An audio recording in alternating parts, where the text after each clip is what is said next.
everyone. Welcome to Conversations with Melissa, with my guest this week, Lisa Zaretsky, and our host, represented by Rick Webster. So our host is RenaFi. All right, I want to say a thank you to RenaFi, and also for people who this is their first interaction with RenaFi. At RenaFi, we teach about the underlying drivers of our behavior, and that knowledge leads to better decisions, and better decisions lead to an improved quality of life. Visit RenaFi, R-E-N-A-F as in Frank, I.com. Welcome, Lisa. Thank you so much for being here. Thanks, Melissa. I'm very happy to be here. Can you say things about 2E, about Twice Exceptionality? And I was thinking, first off, what is it, right? Not everybody knows what it is. And secondly, then let's dig into it a little bit. Yeah, sure. I'd be happy to. Yes, Twice Exceptionality, otherwise known as 2E, is one of my areas of expertise. And it's when an individual has a gift or an exceptionality beyond their peers, their same age peers, in any area. It could be intellect, it could be academic, it could be sports, it could be music, it could be theater, the list goes on. And at the same time, they also have one or more disability or extreme challenge. And that could be a cognitive, it could be a psychiatric, it could be something like ADHD, it could be something on the spectrum, it could be any kind of learning disability, it could be a mental health issue such as anxiety, depression, bipolar. It could also be a physical disability. And the whole point of that is that there's this huge asynchrony. And if you think of a bell curve, they're on both sides of the bell curve. And there's this huge wide gap. And it's very difficult to function without some kind of bridge between the two. And what happens is a lot of people really try to self-compensate and they don't understand what's going on or why. Why can I not perform in XYZ based on what I know I can do, but it's not happening? And that's usually what happens. And that's the basic definition of 2E in a nutshell. Well, that element that you mentioned, the asynchrony, feels like one of the more poignant elements of it. Some parts here, we've got an expertise or an acumen in math or, English, right? Maybe somebody is great at wordplay or punsters, and then they have these other difficulties where it's not just, all right, it's not as good as your expertise, your acumen, but it's far below the average, right? That's the asynchrony, right? One thing you've got this amazing skill set or talent in, and then this other thing is, right? Right. And so here's how it presents. It presents in 3 different ways. And most of these people get lost in the shuffle and fall through the cracks, especially in the school years.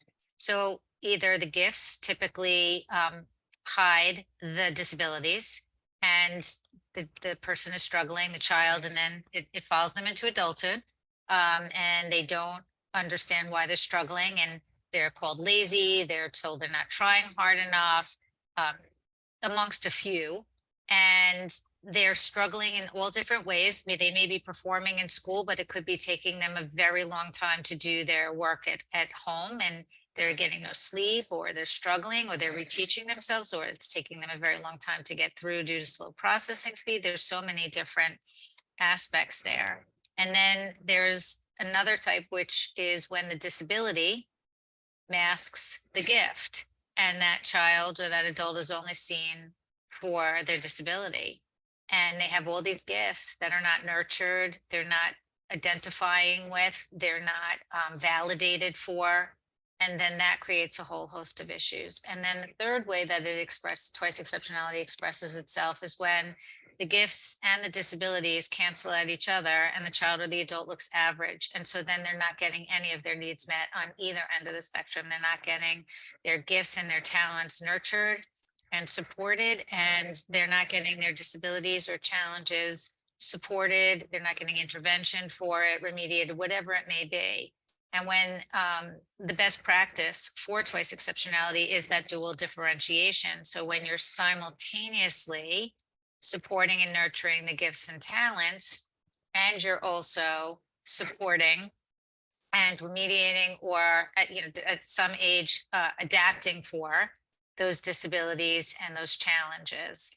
And if it's not identified, it's a treadmill, and these people wind up going into adulthood and shining in one area, struggling in others, not understanding why, and it affects them in the workplace. It'll affect them in their family situations, and as they continue into adulting in all different roles. And you give an example, it's okay if you can't, because I know we didn't exactly go over this, about that. You had said that dual, addressing the things where there's strengths and the things where there's not strengths. Can you say how that support might look? Where Sure. it supports both of those? Absolutely. An example in a school setting might be a student is in AP classes, maybe one or two, or maybe all, but they are also receiving resource room, and perhaps they're in the AP classes because their intellect is extremely gifted and they're capable of the content, but they might they might have dyscalculia, they might have dysgraphia or dyslexia, and they might need the resource room to help them with the written tasks and demands in that classroom, but giving them that opportunity to access their aptitude and their capability while supporting and nurturing that strength and talent of their intellect, and also supporting and adapting with their areas of challenge. So that's just one example of many, but that's an example in a school situation. And so when you think of somebody who's twice exceptional, you can think of it like gears. Their gears are not working synchronistically. And if you think about the brain is designed to work synchronistically for all the functions that we need to do as human beings in the world. So if somebody is twice exceptional, they're not working synchronistically. And when the gears are off, things don't flow. So then you need to find the interventions and the supports for the whole person to help that flow, and involve strengths and talents, and really harnessing those to build a bridge towards the deficits, the challenges, the disabilities, so that the brain can work together as best as possible. And you find workarounds, you find strategies, build skills, and you want to make that familiar and habitual.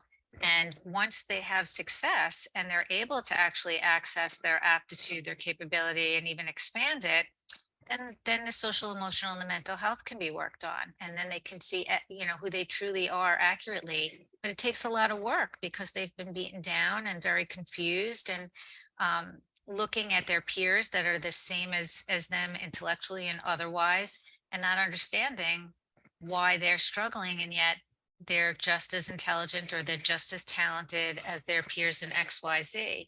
But once things get leveled out in terms of finding the right strategies, finding the right interventions, finding the right supports, nurturing their talents, nurturing their strengths, harnessing them, even mentoring them in those areas, then you can start to see things settle down. They're able to access their aptitude, they're able to perform more commensurate with their abilities, and then there's the space, and the nervous system is calmer and able to then work on the social, emotional, and mental health impacts. So many of these people are not identified, and that's really a shame. But what you were saying is 100% true. A lot of 2E, it's actually a characteristic of being 2E, is that they're self-directed, interest-based, and so they can self-teach themselves in their area of interest, and they can go deep and wide to levels that their peers would never, or unlikely that their peers would go to. And what they can build the knowledge base in their head and in their minds is extraordinary, and they do it particularly all on their own. And that's a characteristic of Twice Exceptionality, just diving into their interests and self-learn. And you can use an example like that, like you said, band practice. I'm interested in going to band practice, so I show up on time, but not somewhere else. Well, you could do a deep dive into that. You can start looking at the patterns there and start looking at how they are able to get themselves ready and what are they doing, and do it in a curious way with a lot of compassion. And it's really hard not to be judgmental or starting to get your own nervous system up and anxious when you have to get your child somewhere and they're not getting there and your child doesn't seem to be with it and working with you, and they start to go into a different place and disassociate because it becomes overwhelmed and they start to flood, and that just makes things even more difficult. It happens more often than not, and we have these expectations in society, and they're looking to meet these expectations in society that are really not designed for twice exceptional or even neurodivergent people. And we're expected as parents to get our kids on time no matter what. And the kids are doing their best, but they could only really focus on what they're interested in. And they don't have the skills and the tools that say their peers do that are not neurodivergent or twice exceptional organically to be able to have those functions. And so the gap keeps widening. And then the coping skills start to get more difficult or more unhealthy, and that continues to snowball until the proper interventions are had, and that's a challenging situation. I have yet to see any case of twice exceptionality that doesn't have a foundation and undercurrent of trauma involved. So it is such a core piece of what happens with and I'm doing this over 30 years, almost every twice exceptional person and family I've worked with. I would add that there's different levels and types of trauma. There's educational trauma. There's intrapersonal trauma that they internalize the judgments and what's told to them to be true, even though it's not, like you're lazy, you're this, you're that. There's family trauma. The family gets traumatized by what's going on and they don't understand what's going on in the chaos, and their child is suffering and they don't know why. And then there's extra friction in the house, and nobody knows how to handle it, or they're fighting with the school system, and the school system is telling the parents that they're helicopter parents, or that they're, or the parents will let the school do their thing, and then they're told that they don't care. I mean, I've seen it all. I think I've seen it all. There's so many different moving parts here that create a tremendous amount of trauma. There's social trauma, when they're not able to relate to their peers because of their intellect or some other extraordinary ability, or they're left out because they might be bright and they might be quirky, or they're trying to figure out the executive function and they're just running into class, or they can't pack their backpack in the same way that somebody else does and they stand out, or they're not interested in what the other kids are interested in or in the classroom, or they're thinking of things in the classroom that the teacher hasn't even thought of. So it runs the gamut. There's one in the chat up that says, I understand about 2E, that the real world does not. How do you integrate that into a typical work world? Skipping to the end of this, does a person need to pursue reasonable accommodation at work?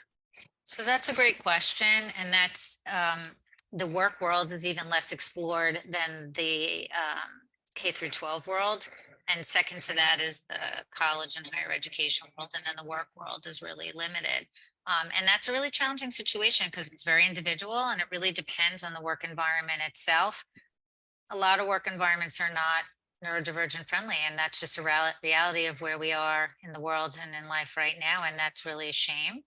And so what I really encourage people to do in those situations is to really work on themselves. And remember this, it's in the 12-step program, recognize what you can control, recognize what you can't, and discern the difference, and then work on what you can control while accepting what you can't. And so going with that motto, how can you have radical acceptance for the situation as it is that you can't change or control? And what can you do for yourself, within yourself, and to make your work situation better and brighter, and then do it. So whether it mean getting extra support, whether it be an executive function coach or getting assistive technology training or an evaluation, and learning what devices would fit best for your work situation as an adaptive tool, as workarounds from where you have challenges. What programs, what software? There's so many options now that there weren't 5-10 years ago. It could be you choose your work environment based on your wiring. So that's a lot easier to do if you catch this before college, during college, and as you start to map out your life and what's conducive, how can I make a living based on my interests, based on my wiring? Sitting at a desk is hard for me. What can move around? A high stimulating environment that keeps me going. So that's a lot easier to do than a career change.